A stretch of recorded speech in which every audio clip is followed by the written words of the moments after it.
रायगड जिल्ह्यात आज मुसळधार पाऊस कोसळतोय आणि या मुसळधार पावसाचा मोठा फटका नागोठणे शहराला बसलेला पाहायला मिळतोय। कारण आंबा नदीने धोक्याची पातळी ओलांडलेली आहे आणि त्यामुळे संपूर्ण नागोठणे शहरातली बाजारपेठ असेल किंवा कोळीवाडा आजूबाजूचा संपूर्ण परिसर आहे तो पाण्यात गेलेला आहे आणि त्यामुळे या परिसरातल्या नागरिकांना आता सुरक्षित स्थळी ज्या काही बोटी आहेत त्या बोटींमधनं पोहोचवण्याचं काम सुरू आहे। आपल्यासोबत बोटींमधनं काही सुरक्षित स्थळी घेऊन जात असताना काही नागरिक आपल्यासोबत आहेत। दादा काय सांगाल, काय नाव तुमचं, काय परिस्थिती आहे, काय पुराचा कशा पद्धतीने सामना करताय? नमस्कार, मी संतोष जनार्दन कोळी।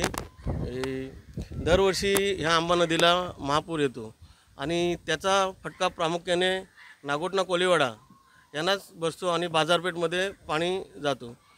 तर दरवर्षीचीच ही व्यथा आहे आमची।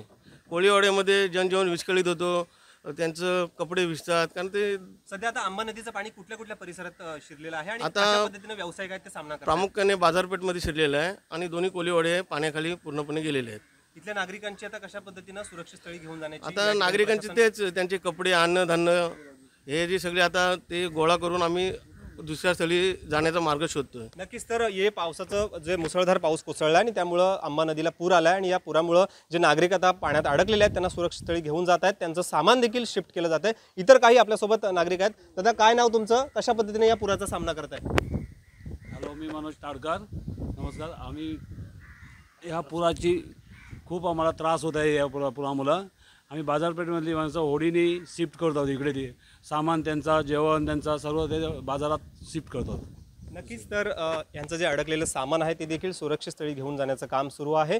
अनेक भागात पाणी शिरल्यामुळे जनजीवन विस्कळीत झालं आहे। घरामध्ये हे जे पाणी शिरल्यामुळं त्यांचं जे सामान आहे ते देखील भिजल्यामुळं आता ही जी परिस्थिती आहे ती ओढावलेली आहे। आपण बघितलं तर ही घरं देखील पाण्यात गेलेली आहेत। कोळीवाड्यामधील अनेक जे मच्छीमार व्यावसायिक आहेत त्यांचं जे सामान आहे ते देखील भिजलेलं आहे आणि त्यामुळं आता काही कोळी बांधव आहेत ते जे त्यांचं भिजलेलं जे सामान आहे ते सुरक्षित स्थळी शिफ्ट करताना पाहायला मिळत आहेत। अनेक भागांमध्ये या आंबा नदीचं पाणी शिरल्यामुळं मोठ्या प्रमाणात नागरिकांना याचा जो त्रास आहे तो सहन करावा लागतोय आणि दिवसभरात आणखीन पावसाचा जोर असाच राहिला तर संपूर्ण हे जे भाग आहे या भागातील जी घरं आहेत ती देखील पूर्ण पाण्याखाली जाण्याची दाट भीती आता वर्तवण्यात येत आहे।